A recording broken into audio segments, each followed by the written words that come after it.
hot tubs. Visit any of the Bay Area showrooms or visit creativeenergy.com. That's creativeenergy.com.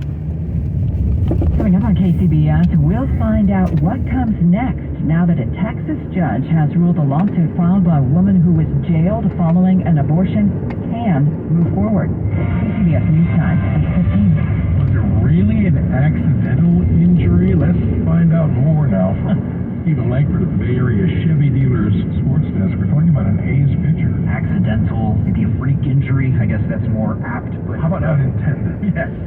The A's have been without their all-star closer Mason Miller for most of the week, and prior to yesterday's game, the team officially placed him on the 15-day injured list with a fracture in his pinky finger. But as far as how he sustained the injury, well, manager Mark Kotze took issue with the initial portrayal. I believe maybe Mason's agent may have thought differently and made a statement of his own, but how we do things here in this organization, we tell the truth. Clearly not happy with the portrayal. You don't hear managers call out agents too often. Through MLB.com, his agent claimed that Miller suffered the injury due to awkwardly putting his hand on the training table while working out. And Kotze, he wanted to provide some clarification. Going through his recovery, was reminded that he had a post-game lift to get in. Out of a little bit of frustration, he just kind of pounded his fist down on a padded training table, which, out of emotion. We've all been there, done it, and unfortunately it resulted in a fracture in his non-pitching hand in his left hand. And Miller was one of their top trade pieces heading into the deadline next Tuesday. We'll see how it impacts that, but right now it's good vibes in the A's clubhouse. They rattled off another win. It was a come-from-behind victory over the Angels. This marks their 6th win in their last 8 games as the series continues in Los Angeles tonight. The women's soccer team from Canada has been embroiled in a spying scandal during these Olympic Games. Well, there's been a bombshell report. This spying dates back to 2019. We'll have more on that at 8:45 at the sports desk. Stephen Langford, KCBS. At Uline, the prevailing opinion is, if you don't live it, you don't believe it. The people at Uline believe in hard work, and they live it by being there 24/7 to answer your call, having 41,000 items in stock, and offering same-day shipping from 12 locations across North America. Business owners, sellers, buyers, shippers, and packers believe it. Uline is the hard-working, dependable source for your shipping and industrial supplies.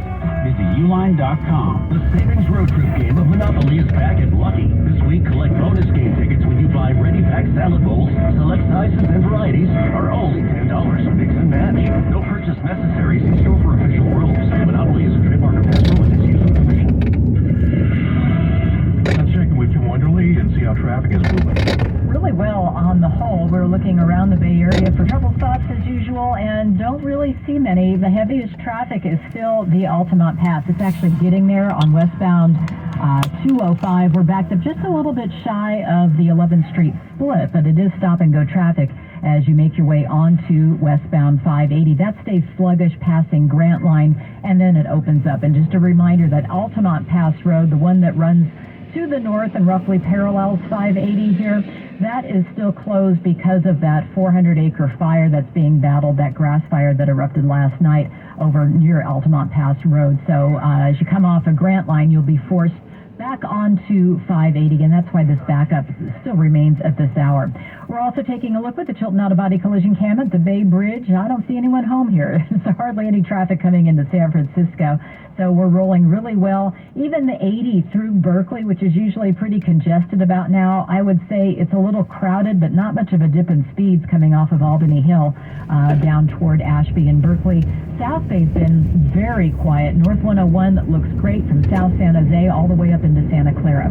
Your next update is at 8:28 on the traffic leader, KCBS. Thank you, Kim. Visit Mancini Sleep World and save on cooling mattresses and accessories, or visit sleepworld.com. Here's your Mancini Sleep World 6-day forecast. Some fog at the coast, noticeably cooler today. Highs in the mid-80s inland, low 70s by the bay, and around 60 at the coast. Below average temperatures for the weekend, low 80s inland, around 70 by the bay, and about 60 at the coast. And then minor warming for Monday. Warming continuing through Tuesday through Thursday. Back to near 90 next week inland, mid-70s by the bay, and the low 60s at the coast. Current temperature 71 degrees in San Jose. It's 58 degrees in San Francisco and 64 degrees in Oakland. Traffic and weather together on the 8th on All News 106.9 and AM 740 KCBS. Your Friday morning news watch continues. A judge ruled this week in Texas that a woman who was jailed and charged with murder after self-managing an abortion in 2022 can move forward with her lawsuit against the local sheriff and prosecutors over the case. For a closer look at this, we turn now to the KCBS Ring Central News line and talk with Rory Little, legal analyst and professor at UC College of Law, San Francisco. Rory, thanks for joining us. Let me ask you this. Are they going to try to use qualified immunity in this case? Well, yes, absolutely. I mean, this woman was kind of put through hell under the new law in Texas, which makes it a crime to have an abortion as soon as there's a fetal heartbeat. There's an exception in the law in Texas for women who, mothers who do this themselves. She took misoprostol. But the district attorney apparently missed the idea that the law had this exception. So indicted her. She was jailed for 3 days. They'll say qualified immunity, which prosecutors get, but not if they are aware of a law and violate it anyway. In other words, they arrest her. She's already been disciplined by the state bar, and she has filed her lawsuit, not just naming the district attorney, but other people who were involved. And so this case is going to go forward. The judge who allowed this case to go forward was appointed by President Trump. So the politics here seem to be pretty clear that there was a violation of the law here. The only question is whether how many different defendants this will go forward against. And it shows the confusion we have now across the country about what the rights are and what the privacy rights are of mothers after the Supreme Court overruled Roe versus Wade. Yeah, it's just horrible. How do you envision this woman's case against a local government being framed? Well, I think she has named the hospital for, there was a hospital that reported this, and they shouldn't have reported it. She said that's an invasion of her privacy and medical privacy rights. It's going to go forward against hospital officials, the sheriff and the officers that arrested her. They should have investigated the law. The district attorney, the assistant district attorney.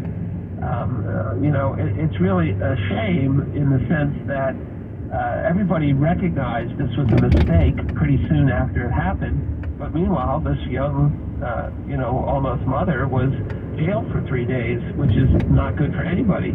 I would expect this would be settled pretty quickly now that the judge has said that they can go forward with discovery.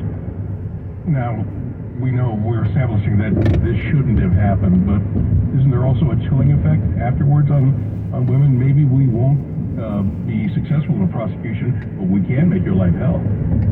Oh, absolutely. I mean, this is the reason a lawsuit like this goes forward, is to kind of send a message to prosecutors to be a little more careful about what you do. Hospitals, be a little more careful to learn the law if you're going to have the law. But it really is reflective of this confusion nationally. Every state now has different laws. They all have different exceptions and doctrines. And nobody really knows what to do in a situation. And here's a woman who took a chemical that is safe, very safe, ended up having a little complication, went to the hospital, and the next thing she knew, she was arrested. So yeah, there's a message here that people need to be much more careful, and that you can't just trot on people's rights to privacy and rights to decide medical issues just because Texas has passed a new law which nobody even knows is constitutional or not. I can imagine, though, that there are many women that would be afraid in her position as well, including people who would be in other states that have laws. Texas has one of the nation's most restrictive abortion bans and outlaws the procedure with limited exceptions. But there are other states that also have those strict rules. So what are these other states looking at this too? Oh, absolutely. Right. And of course, yes. People who find themselves pregnant intentionally or otherwise, they're put in a terrible situation now in every state because there's nobody who's quite sure what the law is. It's not just Texas, there's Florida, there's other states with different laws. And because the constitutional protections for this right to choose your own medical care has been overruled by the Supreme Court. This is complete confusion, county to county, state to state. Yeah, it makes, and you know, it really is biased against women. Men who are involved in pregnancies don't have these same fears. So it really is a very difficult situation, and it's going to take years to straighten it out. We'll see what the Supreme Court does in the future. Rory, thank you very much. That's Rory Little, legal analyst and professor at UC College of Law, San Francisco. A key inflation reading should make the Fed happy. Here's Jason Brooks from the O'Donnell Financial Group Money Desk. Margie, the personal consumption expenditure index rose 2.5% in June from a year earlier. The second straight month year-over-year growth was softer. Joseph Criswellis is the chief economist with RSM US LLP, and he likes what he sees in that report. It really provides a picture-perfect snapshot of where the U.S. economy is right now, with inflation easing, which is causing real incomes and real spending to rise. The Fed meets next week, and while this report isn't likely strong enough to move the Fed for a rate cut, the market is expecting the Fed to telegraph a rate cut for September. Stocks are rallying higher today. It's been a rough week for the market. The Dow having a big day, and that's thanks in large part to 3M. The Post-it and Scotch tape maker blasted earnings expectations. It's having its best day ever. 3M shares are up 18%. That's got the Dow up more than 600 points. NASDAQ gaining 124, and the S&P is up by 52. Still some weakness in large tech stocks. Google and Tesla are moving lower. On the Money Watch, Jason Brooks, KCBS. Thank you, Jason. Tired of watching your electric bills climb higher every year? Fed up with paying into the pockets of profit-hungry energy giants like PG&E? It's time to take a stand and fire PG&E. Imagine slashing your monthly bills and claiming your energy independence. With Sempra Solaris, it's not just a dream, it's reality. We're more than just a solar company. We're your local veteran-owned partners in energy efficiency, bringing military precision, honesty, and integrity to every job. Sempra Solaris is the #1 residential solar plus battery installer in the U.S. An Owens Corning Platinum Preferred Contractor offering 50-year warranties on eligible roofs and an award-winning HVAC company with thousands of 5-star reviews. Call Sempra Solaris, and for a limited time you can invest in solar with $0 down, 0% interest, and no payments for 18 months. Call 415-367-0747 or visit Cannot answer the phone while driving. Fuck, you understand that, you know? Honey, what's the easiest thing to do? Riding a bike. Easier.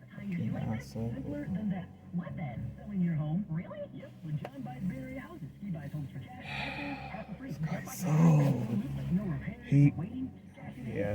Don't ever work for people who are mentally ill. Not rewarding at all. It's drains your energy in a couple of minutes. Yeah, that's why I haven't been able to sleep in a long time. 3 years of working with stupid people like them. Oh, fucking ridiculous. You know, mentally ill people. Oh, the worst. This guy. I hate this so much. I hate this client so much. He doesn't fucking realize, you know, he has to be at work by whatever time, and he takes his time, busy drinking. He's not even supposed to be drinking liquor or anything. Takes a whole bunch of meds that he likes to hoard. Yeah, he hoards meds for no reason. Traffic that's developed along the Cummings Skyway out toward the toll plaza of the Cartagena. Bitch, hurry up, stop working in circles. Damn. Irritating. Always have to walk in circles. Fucking irritating.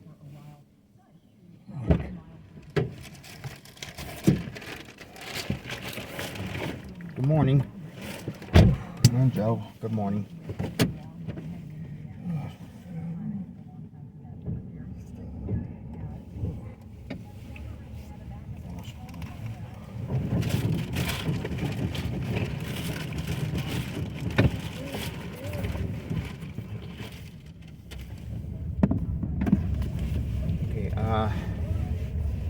Okay, just Chevron and straight to work, please. Good to see you, Joe. Thank you for taking me to work. Okay, Joe? Thank you very much for your hard work.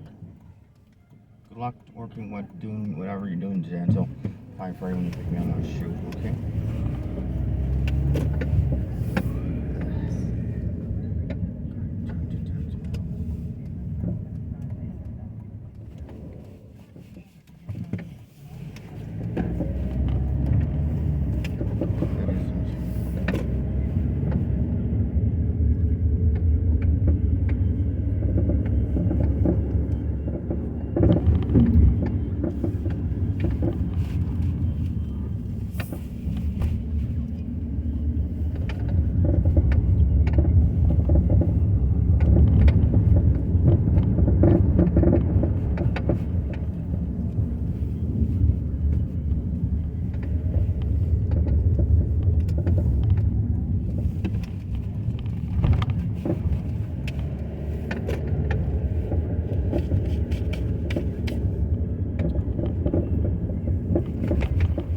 Joe.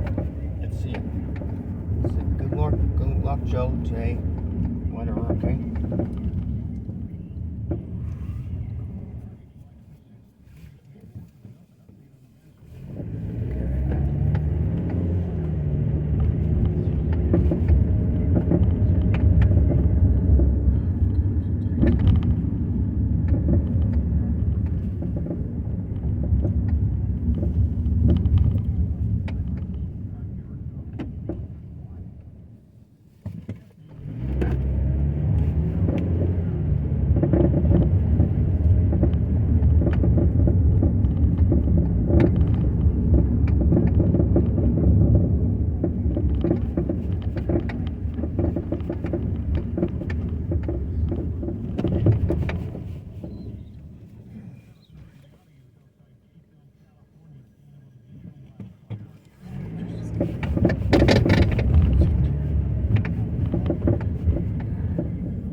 I'm so tired.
You're on 1 minute, okay, Joe. Thank you.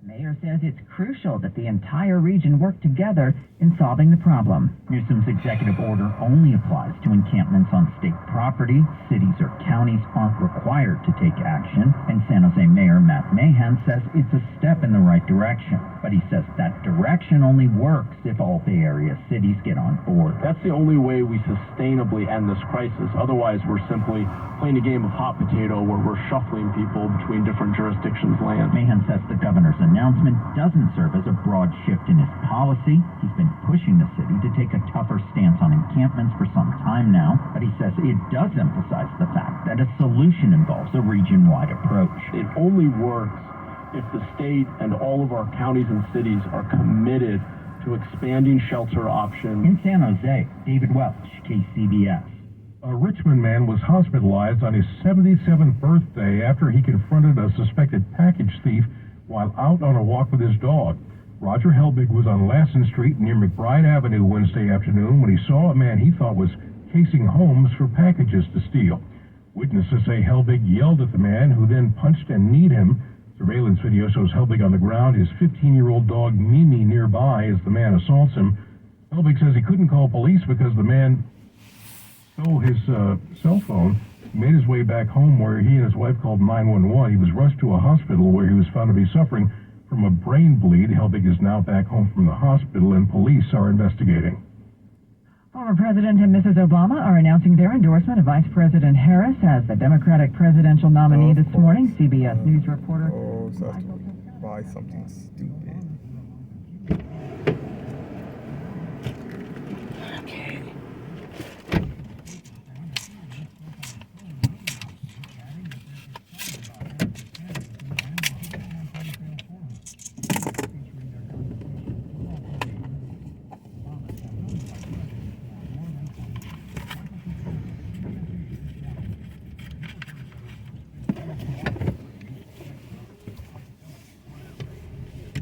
Get to work, Joe. Work. Just hurry.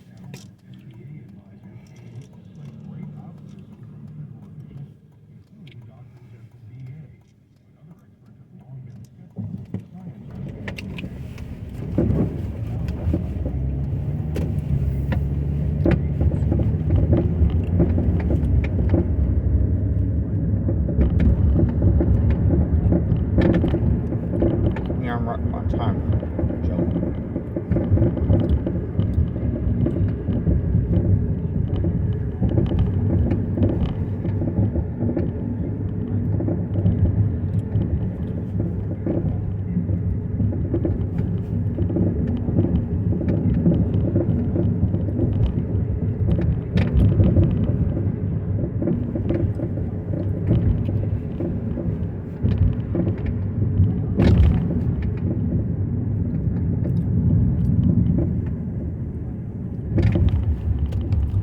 Thank you, Joe, for helping me.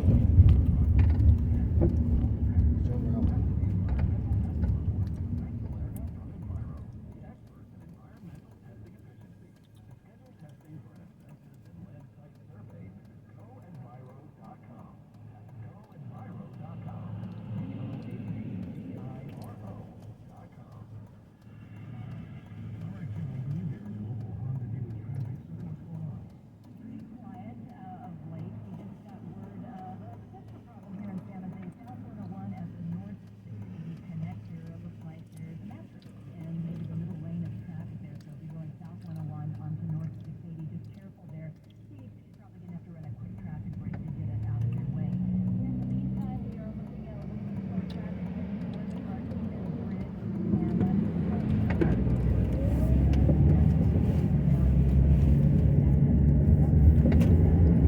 Give it work, Joe. Just hang on. Thank you. I really appreciate it. I really appreciate you working hard.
much, Joe. See you. Have a nice day. See you. 5-3 over there somewhere. Oh, yeah. Thank you, Joe. Goodbye.